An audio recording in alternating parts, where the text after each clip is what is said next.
তো হে ভিউয়ার্স, কেমন আছেন সবাই? আশা করব সবাই ভালো আছেন।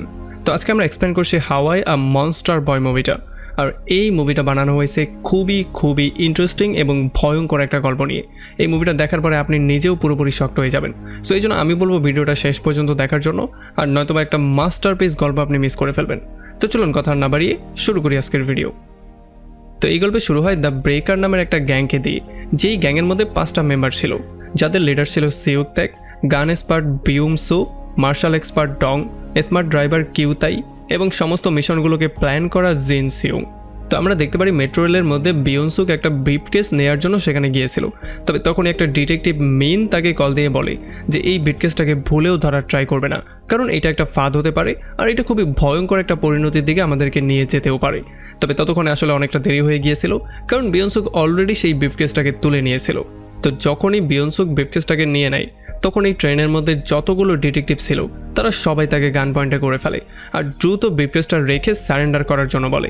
তবে আমরা দেখতে পারি তখন বিয়নসুকের কাছে একটা হকার দাঁড়িয়েছিল, এই জন্য সে হকারের গলায় ছুরি ধরে কোনো রকমে সেই ট্রেন থেকে বেরোতে সক্ষম হয়ে যায়। তবে তখন স্টেশনে অলরেডি একটা ডিটেকটিভ তার জন্য ওয়েট করছিল, যে কিনা তাকে দেখার সঙ্গে সঙ্গেই গান পয়েন্টে নিয়ে দ্রুত সেই হকারকে ছেড়ে দেওয়ার জন্য বলে। তবে যখনই বিয়নসুক সেই হকারকে ছেড়ে দেয়, তখন বিয়নসুক আস্তে আস্তে করে সামনে গিয়ে সোজা সেই হকারকেই খুন করে ফেলে। আসলে আমরা জানতে পারি এটা কোনো হকার টকার ছিল না, সে ছিল গ্যাংয়েরই একটা মেম্বার, যার নাম ছিল বং। তো এরপর তারা সবাই একটা বাচ্চাকে নিয়ে তাদের বেসমেন্টে চলে আসে। আসলে আমরা জানতে পারি তারা এই বাচ্চাটাকে কিডন্যাপ করার জন্য এই প্ল্যানিংটা করেছিল। মানে তারা এই বাচ্চাকে কিডন্যাপ করে তার প্যারেন্টসের কাছ থেকে কিছু টাকাও চেয়েছিল, যেই টাকা কিনা প্যারেন্টসরা অলরেডি দিয়ে দিয়েছিল। তবে সেই সাথে তারা পুলিশকেও এই খবরটা জানিয়ে দিয়েছিল। এই জন্যই এই গ্যাংটাকে ধরার জন্য ডিটেকটিভরা সেই ট্রেনের মধ্যে ছিল। আর এই সমস্ত ব্যাপারগুলোর জন্য তাদের মাথা প্রচণ্ড গরম হয়ে যায়। আর তাদের যেহেতু প্ল্যানটা এখন ফেল হয়ে গেছে, এই জন্য তারা এই বাচ্চাটাকে মেরে ফেলার প্ল্যানিং করে। এই জন্য যখনই বিয়ংসু এই বাচ্চাটাকে মেরে ফেলার ট্রাই করে, তখন সিওকতাই তাকে থামিয়ে দেয়। সে বলে যে না, সিদ্ধান্ত তুমি নেবে না, সিদ্ধান্ত নিব আমি। তো এরপর আমরা দেখতে পারি তারা একটা মহিলাকে ডেকে এখানে নিয়ে আসে আর তারা সবাই মিলে সিদ্ধান্ত নেয় তারা এই বাচ্চাটাকে পেলে পুষে বড় করবে। মানে এখন থেকে এই বাচ্চাটাও তাদের একটা পার্ট হয়ে উঠবে। তো এখান থেকেই গল্প চলে আসে পুরো 14 বছর সামনে। আমরা দেখতে পারি এখন দ্য ব্রেকার একটা ঘরের মধ্যে ঢুকেছে ডাকাতি করার জন্য। এখানে তারা ঘরের মালিককে খুবই ভয়ঙ্করভাবে মৃত্যু দিয়ে ফাইনালি এখানে সমস্ত কিছু চুরি করে চলে যাওয়ার ট্রাই করে। তবে আসলে এই ঘরের মধ্যে অলরেডি আরেকটা লোক ছিল, যে কিনা তাদের সবাইকে দেখে ফেলে। তবে সিওকতাই মনে করছিল হয়তোবা সে অন্ধ, এই জন্য তাকে মাফ করে দিয়ে সে এখান থেকে বেরিয়ে চলে আসে। মানে তারা আর তাকে মারে না।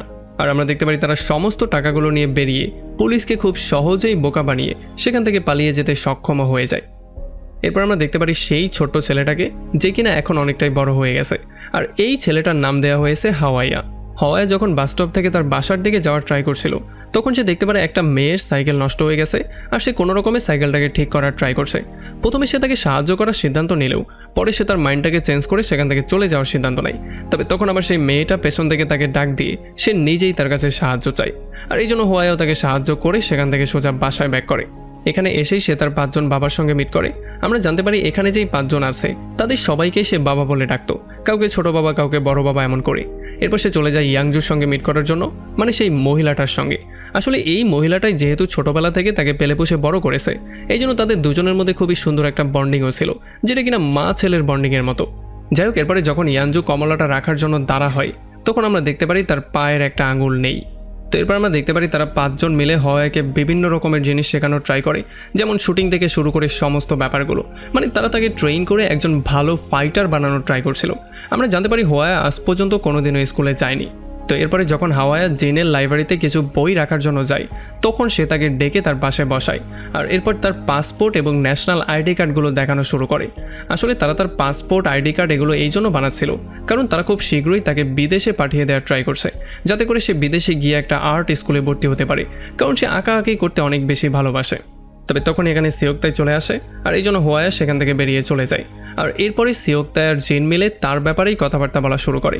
আসলে সিওকতাই চাইছিল হাওয়াইকে তাদের মতোই বানাতে, কিন্তু জিন কোনোভাবেই এটাকে সমর্থন দিচ্ছিল না। সে বলছিল যে সে কোনোভাবেই আমাদের মতো হতে পারবে না, সে আমাদের মতো না, এই ব্যাপারটা তোমার মাথায় রাখতে হবে। এরপরে যখন হাওয়াই দোকানে বসে মিউজিক শুনছিল, তখন হঠাৎই তার নজর পড়ে ইউরি নামের সেই মেয়েটার উপরে, মানে যার সাইকেল সে ঠিক করে দিয়েছিল। এই জন্য সে তাকে ফলো করা শুরু করে।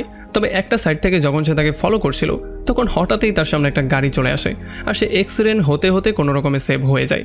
আর যখন এই ব্যাপারটা সবাই নোটিস করে, তখন ইউরির নজরও হাওয়াইয়ের উপরে পড়ে। এই জন্য তারা দুজন একসাথে বসে গল্পগুজব করা শুরু করে। এরপরে যখন ইউরি হোয়ার ড্রয়িং বুকটাকে ভালো করে চেক করে তখন এগুলো দেখার পরে সে খুবই ইমপ্রেস হয়ে যায়। সে বলছিল যে তোমার তো একটা আর্ট স্কুলে গিয়ে ভর্তি হওয়া দরকার, তুমি এখানে কি করছো? আর সে তাকে রিকোয়েস্ট করে যাতে করে সে তার একটা পোর্ট্রেট বানিয়ে দেয়, কারণ এটাকে সে স্কুলে সাবমিট করবে।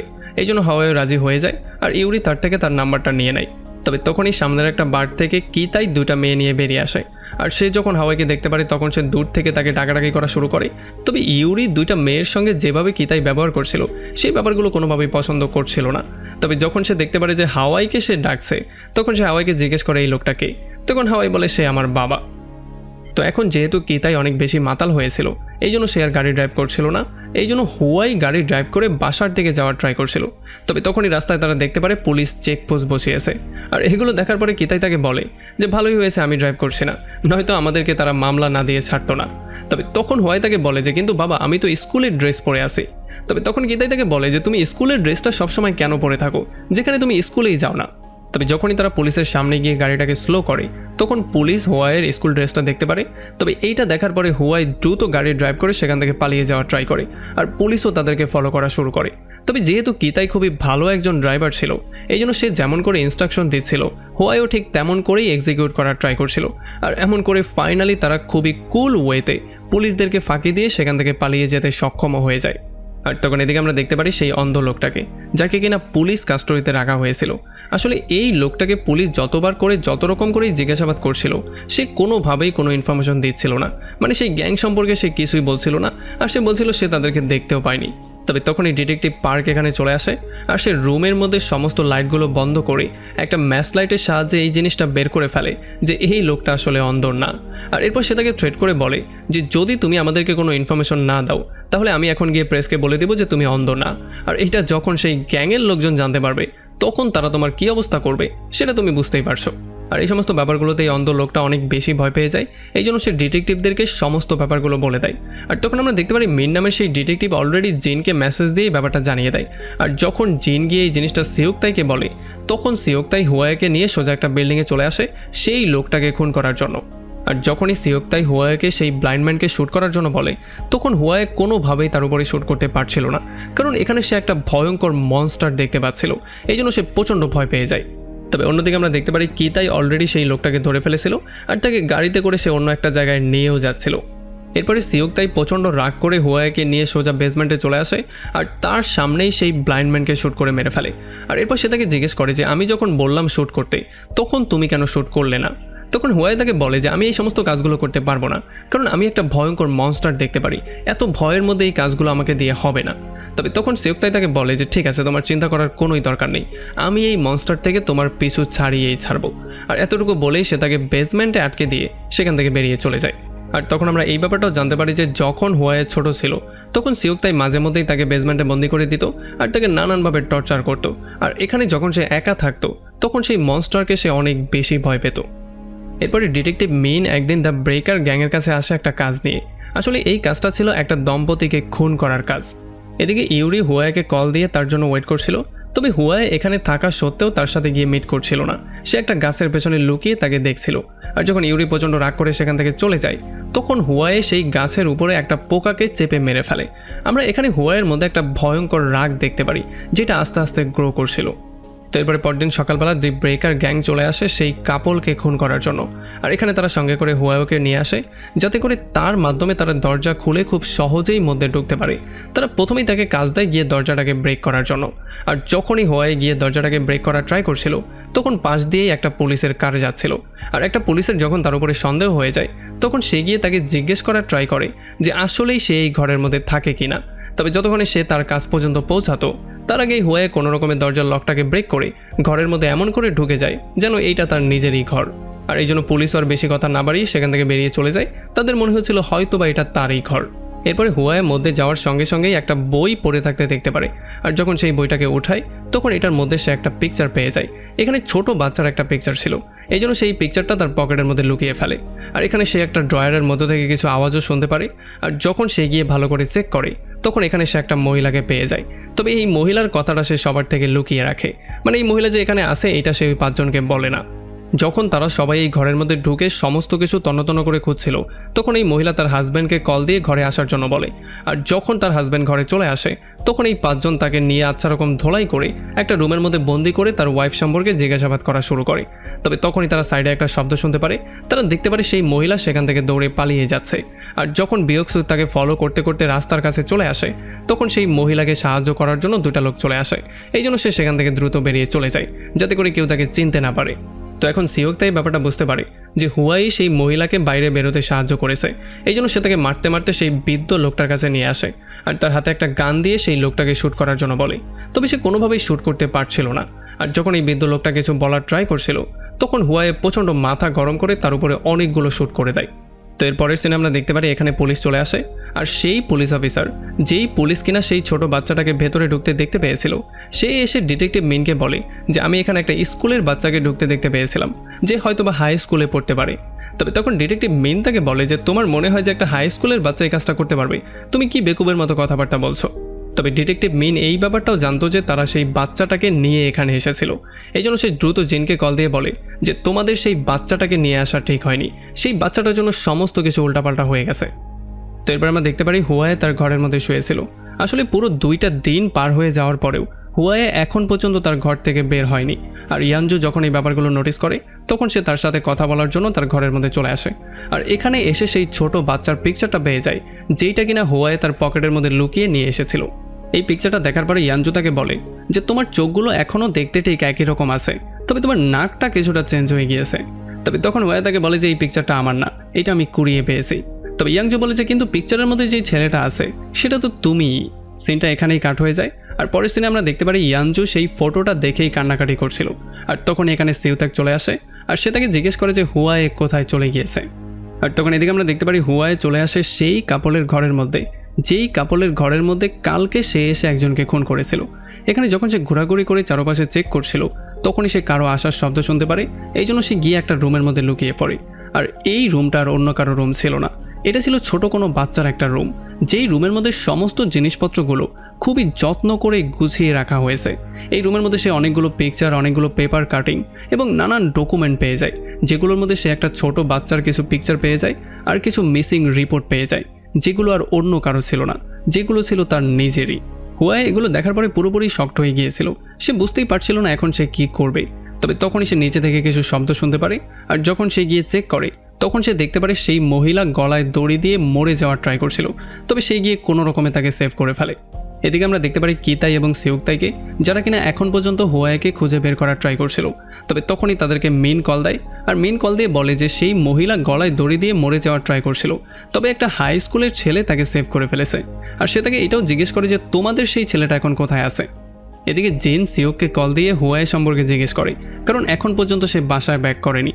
আর যখন সে কলটাকে কাট করে তার পিসিটা অন করে, তখন সে দেখতে পারে সেই ছোট বাচ্চা সম্পর্কে কিছু ডকুমেন্ট অন করা ছিল। আর তখনই পাশে থেকে হুয়াই তাকে বলে যে হ্যাঁ, আমি সেই ঘরের মধ্যে আবারও গিয়েছিলাম। যেমন আমরা বুঝতে পারি সেই ঘরের মধ্যে অলরেডি ছিল। আর এরপর সে তাকে গান পয়েন্টে নিয়ে জিজ্ঞেস করে যে তোমরা আমার সাথে এমনটা কেন করেছো, আমার আসল পরিচয় কি, ব্যাপারটা আমাকে ক্লিয়ার করে বলো। তবে তখন জিন তাকে বলে যে এই সমস্ত ব্যাপারগুলো একেবারেই ম্যাটার করে না। যেই জিনিসটা ম্যাটার করে সেটা হচ্ছে গিয়ে আমরা 5 জন তোমাকে পেলে পুষে বড় করেছি, আর আমরাই হচ্ছে গিয়ে তোমার বাবা। তবে হুয়াই কোনোভাবেই ব্যাপারগুলো মানতে পারছিল না। সে তাকে বারবার করে টিগারে চাপ দেওয়ার ভয় দেখিয়ে বলছিল যে তোমরা আমাদের সাথে এমনটা কেন করেছো। আমার বাবা মা পুরো 14টা বছর আমার জন্য অপেক্ষা করছিল, কিন্তু তোমরা কোনোভাবেই তাকে কোনো ইনফরমেশন দাওনি। তবে এই সমস্ত কথাগুলোতে জিনও অনেক বেশি ইমোশনাল হয়ে যায়। আর সে তার নিজের বুকের মধ্যে গানটা ঠেকিয়ে নিজেই টিগারে চাপ দিয়ে সেখানে মারা যায়। আর যখন এখানে সিউকতাই চলে আসে, তখন সে এখানে জিনের লাশটা দেখতে পারে, যাকে দেখার পরে সে পুরোপুরি শক্ট হয়ে যায়। আর তখন অন্যদিকে আমরা দেখতে পারি হসপিটালে সেই মহিলাকে মারার জন্য একটা অপরিচিত লোক চলে আসে, যে কিনা ইঞ্জেকশনের মাধ্যমে কিছু একটা মেশানোর ট্রাই করছিল। তবে তখনই হুয়াই ঠিক সময় মতো এখানে চলে আসে। আর সে তার মাকে তো সেভ করেই ফেলে, বরং এই লোকটাকে আচ্ছা রকম ধোলাই করে খুন করে সোজা বিল্ডিং থেকে নিচে ফেলে দেয়। আর এরপর সে তার মাকে এই হসপিটাল থেকে বের করে ইউরির সাহায্যে অন্য একটা হসপিটালে অ্যাডমিট করিয়ে দেয়। এখান থেকে হুয়াই সোজা চলে আসে বিয়নসুককে মারার জন্য। এখানে তাদের দুজনের মধ্যে অনেক বেশি মারামারি হয়, তবে কেউই কাউকে মারতে পারছিল না। আর একটা সময় বিয়নসুক তার গানটা নিয়ে সোজা হুয়াইকেই পয়েন্ট করে ফেলে। তবে তখনও হুয়াই বারবার করে এটাই বলছিল যে আমি তোমাদের সবাইকে মেরে ফেলবো, মিস্টার জিওং এবং তার সমস্ত মেম্বারদেরকে আমি শেষ করে দিব। এখন এই মিস্টার জিওংটা কে সেটা আমরা লাস্টের দিকে জানতে পারবো। আর তখন এখানে ডিপ ব্রেকারের বাকি মেম্বারও চলে আসে। আর এই জন্য হুয়ায়ে দ্রুত সেখান থেকে পালিয়ে যাওয়াটাই শ্রেয় মনে করে। সে সেখান থেকে কোনো রকমে পালিয়ে নিজের জীবনটাকে বাঁচিয়ে নেয়। আর আমরা দেখতে পারি এখানে যেভাবে সে পালিয়ে যায় সেটা দেখার মতো একটা সিন ছিল। তো এখান থেকে হুয়ায়ে একটা সিমেন্ট ফ্যাক্টরিতে চলে আসে আর সোজা সে সিওকতাইকে কল দেয়। আর সিওকতাইকে সে জিজ্ঞেস করে যে আপনারা আমাকে পেলে পুষে কেন বড় করেছেন। তখন সিওকতাই তাকে বলে যে এইটা কেমন কোয়েশ্চেন, আমি তোমার বাবা, আমিই তো তোমাকে পেলে পুষে বড় করব। তখন হুয়ায়ে তাকে জিজ্ঞেস করে যে বাবা তুমি কি আমাকে নেয়ার জন্য আরও একবার এখানে আসবে। তখন সে বলে যে হ্যাঁ আমি অবশ্যই এখানে আসবো। এই জন্য সে তাকে কালকে সকাল 9টার সময় এই সিমেন্ট ফ্যাক্টরিতে আসার জন্য বলে। আর যখনই সে কলটা কাট করে দেয় তখন আমরা দেখতে পারি তার সামনে সেই ভয়ঙ্কর মনস্টারটা ছিল, যেটাকে সে একটা সময় অনেক বেশি ভয় পেত। কিন্তু আজকে তার চোখে মুখে আমরা ভয়ের বিন্দুমাত্র ছাপও দেখতে পারি না, বরং সে এমন করে সেই মনস্টারের দিকে তাকিয়েছিল যেন সে তাকে আজকে শেষই করে দেবে। এরপর আমরা মিস্টার জিওনকে দেখতে পারি।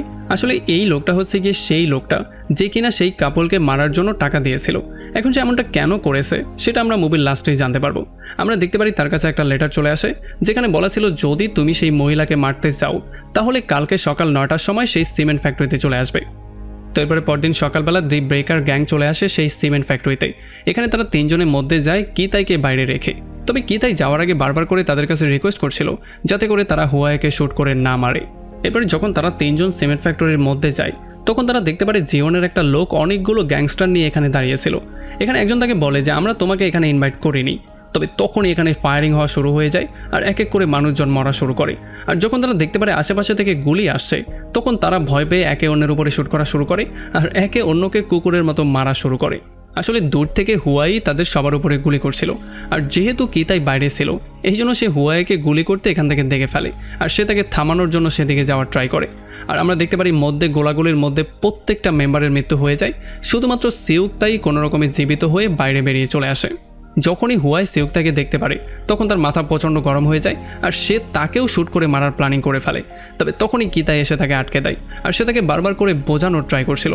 তবে হুয়াই যেহেতু প্রচণ্ড রাগের মধ্যে ছিল এই জন্য সে তার কোনো কথাই শুনতে চাইছিল না। সে বারবার করে বলছিল যে তুমিও তাদের মতো, তুমিও আমার থেকে সত্যিটা লুকানোর ট্রাই করেছো। আর এই সমস্ত কথাবার্তাগুলোর মধ্যে তাদের দুজনের মধ্যে হাতাহাতি শুরু হয়ে যায়। আর আমরা দেখতে পারি এক্সিডেন্টলি কিতাই সোজার নিচে পড়ে যায়। যদিও হুয়াই তাকে বাঁচানোর অনেক রকম করেই ট্রাই করেছিল তবে এতে করে কোনো লাভই হয় না, কিতাই নিচে পড়ে তার সেখানেই মৃত্যু হয়ে যায়।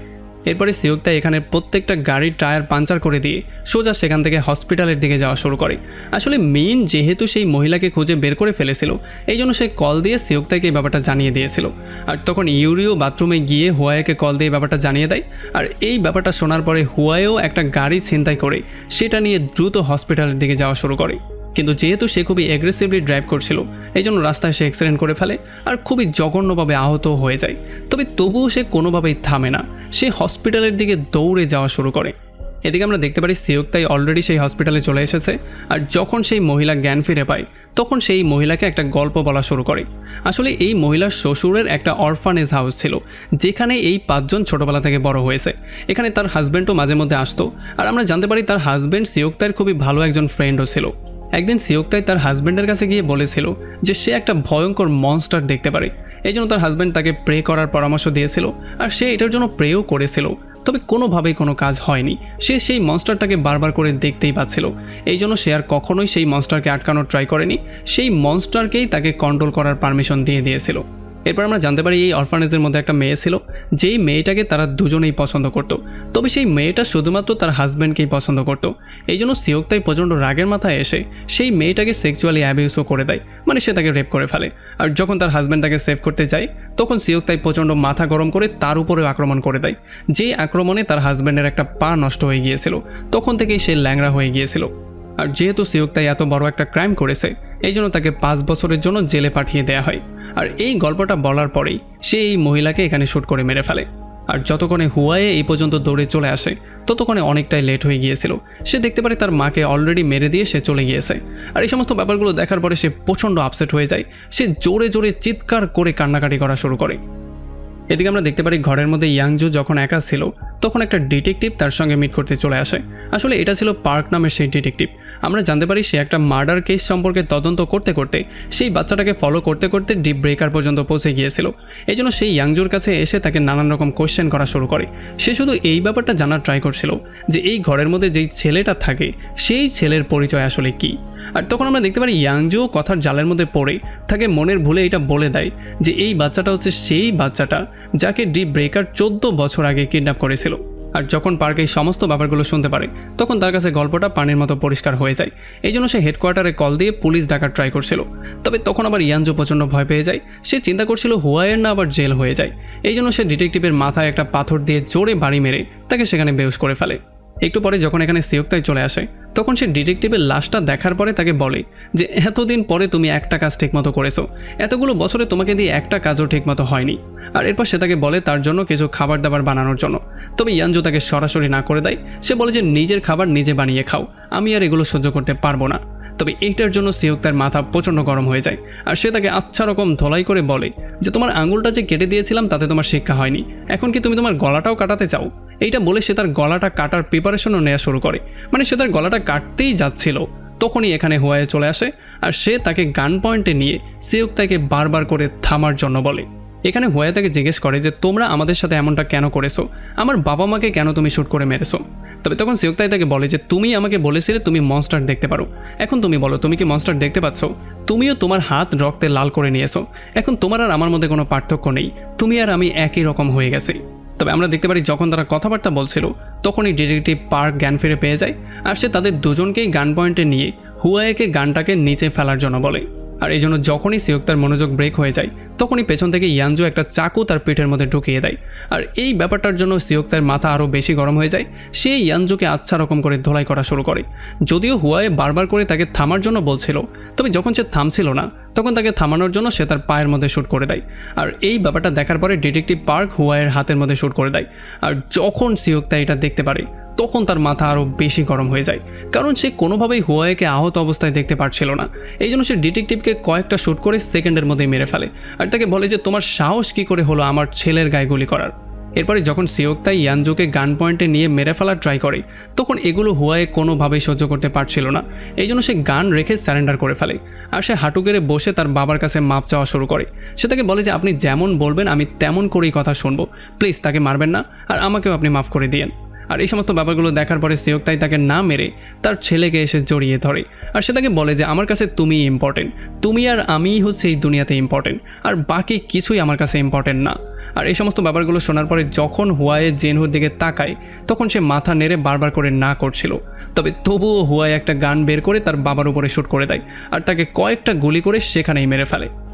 এরপর এদিকে আমরা দেখতে পারি ইউরিকে, যার কাছে কিনা তার দুইটা বন্ধু একটা গিফট নিয়ে আসে। সে বলে যে একটা ছেলে তোমাকে এই গিফটটা দেওয়ার জন্য বলেছে। আর যখন তারা গিফটটা ওপেন করে তখন তারা দেখতে পারে এইটার মধ্যে ইউরির একটা পিকচার ছিল, মানে একটা পেন্সিল পোর্ট্রেট। আর এইটা দেখার পরে ইউরি তাকে জিজ্ঞেস করে যে ছেলেটা এখন কোথায় আছে। তারা বলে যে হয়তোবা ছেলেটা এখন প্লেগ্রাউন্ডেই আছে।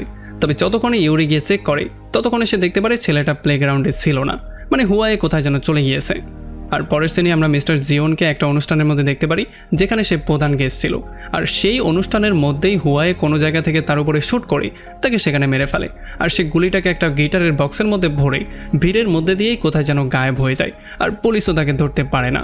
অ্যান্ড এমনই একটা ভয়ঙ্কর পয়েন্টে এই পুরো মুভিটা এখানেই শেষ হয়ে যায়। ওকে, এখন আমি জানি একটা কনফিউশন এখনও রয়ে গেছে, সেটা হচ্ছে হুয়াইয়ের প্যারেন্টস আসলে কারা ছিল, কারণ সে সব জায়গায় বাবা মা বানিয়ে রেখেছে। আসলে এখানে দুইটা পসিবিলিটি হতে পারে। প্রথম পসিবিলিটি হচ্ছে হয়তোবা সেই কাপলই ছিল তার আসল বাবা মা। আর দ্বিতীয় পসিবিলিটি হচ্ছে যেহেতু সিওকতাই সেই মেয়েটাকে রেপ করেছিল, সেই রেপের জন্য হয়তোবা তার পেটে একটা বাচ্চা চলে এসেছিল, আর সেই মেয়েটার অন্য কেউ ছিল না, সেই মেয়েটা ছিল ইয়ানজু। যার মানে পসিবিলিটি এইটাও হয় যে তার আসল প্যারেন্টস হয়তোবা ইয়ানজু এবং সিওকতাই ছিল। তার জন্ম হয়েছিল অবৈধভাবে, আর সেই ছোটোবেলা থেকে ইয়ানজু এই সমস্ত ব্যাপারগুলো সহ্য করতে করতে বড় হয়েছে। যাই হোক, যেহেতু ডিরেক্টর আমাদেরকে ক্লিয়ার করে ব্যাপারটা জানায়নি, এই জন্য আমরা শুধু পসিবিলিটিসই বলতে পারি, আমরা ক্লিয়ার কোনো অ্যান্সার দিতে পারি না। আর এমন একটা মিস্ট্রি নিয়ে যেহেতু মুভিটা শেষ হয়ে গেছে, এই জন্য আমাকে কমেন্ট করে জানাবেন যে মুভিটা আপনার কাছে কেমন লেগেছে। চ্যানেল সাবস্ক্রাইব না করলে অবশ্যই করে ফেলুন, ভিডিওতে লাইক না করলে অবশ্যই করে ফেলুন। তো আমাদের দেখা হবে অন্য কোনো ভিডিওতে অন্য কোনো একদিন। Till then, take care.